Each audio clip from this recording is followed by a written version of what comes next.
मैं आप सभी के पास आऊं। इस समय विश्व हिंदू परिषद के कार्यकारी अध्यक्ष आलोक कुमार भी हमारे साथ जुड़ गए। आलोक कुमार जी, बहुत स्वागत है आपका। और पहला सवाल, अभी तक तैयारी की है विश्व हिंदू परिषद ने, 11 दिन शेष रह गए, अभी तक की कैसी तैयारी रही सर? बहुत संतोषजनक है और मुझे लगता है कि केवल विश्व हिंदू परिषद के ऑर्गेनाइजेशनल स्ट्रेंथ पर नहीं, पूरे समाज ने, मंदिर मठों ने इसको अपना कार्यक्रम मान लिया है।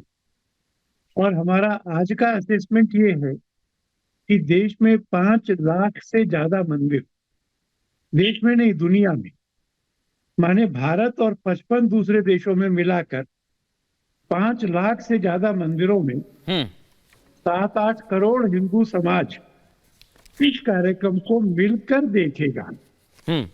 आरती में खड़ा होकर के भी भाग लेगा।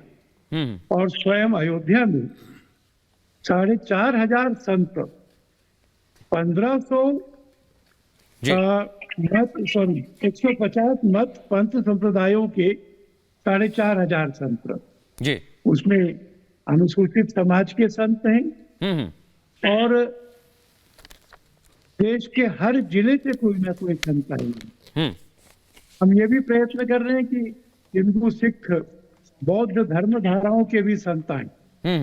2,500 ऐसे लोग आएंगे जिनकी सूची पढ़ के लगता है कि ये भारत के हू हैं। हर फील्ड के प्रमुख लोग, ऐसा भारत के प्रमुख लोग और आध्यात्मिक शक्ति ये अयोध्या में और मंदिरों में बाकी सब। बिल्कुल आलोक जी, मैं आपने कहा कि अलग अलग जगह से संत आएंगे, पूरे देश भर से आप सभी को बुला रहे हैं, सब कह रहे हैं कि ये राम का कार्यक्रम है, लेकिन कई विपक्षी दलों ने न्योते को ठुकरा दिया है। क्या कहेंगे उन लोगों के लिए आप? कुछ नहीं, राम जी का काम है, हम उनके हर कार्य, हम निमंत्रण देते, जो आए उसका स्वागत है, जो नहीं आए उनकी इच्छा है। हमने निमंत्रण देने के बाद उनके ना आने पर शिकायत करना उचित नहीं है, निर्णय उनका।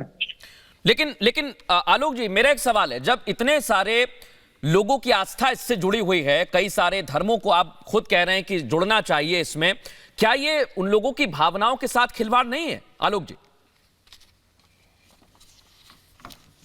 ये बात ठीक है और इस बात पे समाज को विचार करता ही है, करेगा।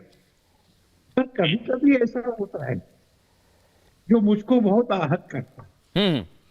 जैसे मैंने एक प्रमुख राजनीतिक दल के नेता का ये बयान पढ़ा कि 1990 में कार सेवकों पर गोली चलाना ये आवश्यक था।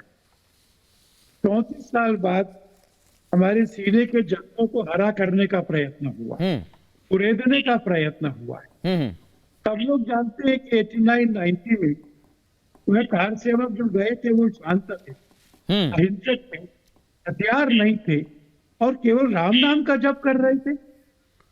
और जो गोलियां चली वो पैरों पे नहीं लगाई पहले, वो सीधे वक्षस्थल पर या मस्तक पर मारी गई। यह सरकार द्वारा प्रायोजित हिंसा और हत्या थी। और इसलिए मैं ये कहना चाहता हूं कि तुम आओ नहीं आओ वो अलग बात है, पर अगर तुम इस तरह की बात करोगे तो हिंदू समाज इसको स्मरण रखेगा और लोकतंत्र में जो रास्ते हैं उन रास्तों के अनुसार दंड देगा। ठीक है, बहुत धन्यवाद आलोक जी हमसे बात करने के लिए। आलोक कुमार, कार्यकारी अध्यक्ष वीएचपी के हमारे साथ जुड़े, उन्होंने कहा कि इसका खामियाजा भुगतना पड़ेगा। चंद्रमोहन जी, आपके खुद के नेता भी कह रहे हैं कि इसका खामियाजा भुगतना पड़ेगा, यह आत्मघाती है। देखिए, किस बात का खामियाजा? भगवान राम के प्रति आस्था के लिए भी अगर खामियाजा भुगतना पड़ेगा तो कैसा भारत बना दिया मोदी जी ने कि भारत में रहते हुए राम जी की आस्था के ऊपर प्रश्न खड़े हो गए। और प्रश्न किसने खड़े करे? शंकराचार्य द्वारा बनाए गए 4 आदि शंकराचार्यों ने, जो शंकराचार्य जो मठ थे, और वो मठ जिनका बुद्धि में, जिनके ज्ञान के आगे सब कुछ छोटा है, ठीक है। उनके प्रश्नों को भी दबा दिया आज सरकार ने। ये कौन सा हिंदुस्तान आ गया हमारे पास? कई मठ एक ने इसका हिंदुस्तान- खंडन किया है। चंद्रमोहन जी, जो आप बात बोल रहे हैं, उन्होंने बाकायदा एक लेटर जारी किया जिसमें उनके बाकायदा मठ का नाम है। आप मठ का नाम लीजिए, मैं बताऊंगा। और उन्होंने इसका खंडन किया है जो आप बात कह रहे हैं। 4 मठ हैं, हाँ। 4 शंकराचार्य हैं। हाँ। चारों शंकराचार्यों के लेटर भी वायरल हैं, ट्विटर्स पे भी हैं, हर जगह के ऊपर है, और चारों की स्टेटमेंट भी, मैं स्टेटमेंट भी सुना सकता हूं। आरपी सिंह साहब, ये बिल्कुल वो स्टेटमेंट है जो धर्म के ऊपर है, और ठीक है। इन्हीं की भाजपा की नेता उमा भारती ने बोला है, और तो और उमा भारती जी ने बोला इस बात के लिए। हाँ। सेकंड के ऊपर जो लेकिन एक आपका- मैं इसका जवाब ले लेता हूं। आपने 2-3 नेताओं का जिक्र किया है, उन्होंने क्या बोला है? ठीक है। आरपी सिंह साहब, जवाब दीजिए। धर्म के पहले प्राइम मिनिस्टर हैं। आरपी सिंह साहब, जवाब दीजिए। आप कांग्रेस पार्टी से और क्या अपेक्षा करते हैं? झूठ और मिथ्या फैलाना इनका काम है। मेरा चैलेंज है, मैं इस टीवी डिबेट पे बैठा हूं, डिबेट उठने से पहले ये उन शंकराचार्य जी का कोई पत्रक दिखा दें और दिखा दें कि कौन सा पत्रक है, कौन सा कागज है, तो हम मान लेंगे। ठीक है, एक, और मैं नहीं तो डिबेट से पहले चुनौती मैं आपको दे दी है, चंद्रमोहन जी, सामने। बिल्कुल हाँ। बिल्कुल। मैं सुना रहा हूं।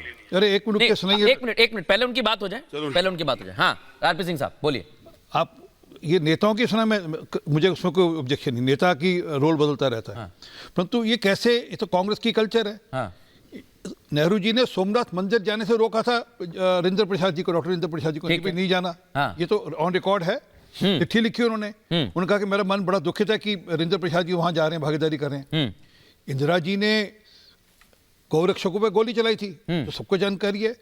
कई सैकड़ों गौरक्षक मार दिए थे। क्यों? इसलिए कि गौरक्षा की बात करने, उसमें ज्यादातर वो लोग थे जो महात्मा थे, संत थे, ठीक है। उनकी हत्या करा दी। हाँ, फिर गोली चली यूपी के अंदर हाँ, हमारे राम भक्तों पर। हाँ, फिर सर कांग्रेस चुप बैठी रही, हाँ, उस सरकार का समर्थन करती रही। यही बात खत्म नहीं होती। उसके बाद नरसिम्हा राव जी ने कहा, पार्लियामेंट में कहा कि हम मस्जिद वहीं बनाएंगे। ये तो हम तो कहते हैं ना मंदिर वहीं बनाएंगे, उन्होंने कहा था मस्जिद वहीं बनाएंगे। आज तक कांग्रेस ने स्पष्ट नहीं किया उस पर कोई स्टैंड किया है। हाँ, राम मंदिर का जो निमंत्रण है उसका विरोध करेंगे, उसका बहिष्कार करेंगे, ये इनकी कल्चर है। मैं एक बार शाहीन जी, मैं प्रोफेसर नवल किशोर को भी ले आइए फिल्म में। हाँ, आधा सेकंड लूंगा बस। और ये बात यही खत्म नहीं होती। असल में क्या है कि ये दोहरा चेहरा है। हाँ, अभी हाल में 2016 के अंदर पोप साहब ने इनको निमंत्रण भेजा, सोनिया जी को, कि हमने मदर टेरेसा को हमने उनको घोषित करना है। इनसे रुका नहीं गया। तो ये शामिल होने चले गए। इन्होंने कांग्रेस के लोग शामिल होने चले गए। ठीक है। और कहा इससे बड़ा कार्यक्रम नहीं हो सकता, इसकी वाहवाही। चंद्रमोहन जी, जवाब लूंगा। एक मिनट, मैं बस आधा सेकंड और। हाँ। ये दोहरी सेकुलरिज्म है। हाँ। ये सेकुलरिज्म सिर्फ इसलिए है कि हमें वोट बैंक की राजनीति साधनी है। ठीक है, उनको प्रोफेसर नवल किशोर को भी मैं चर्चा में ले आता हूं। उसके चलते सब कुछ कर। ठीक है।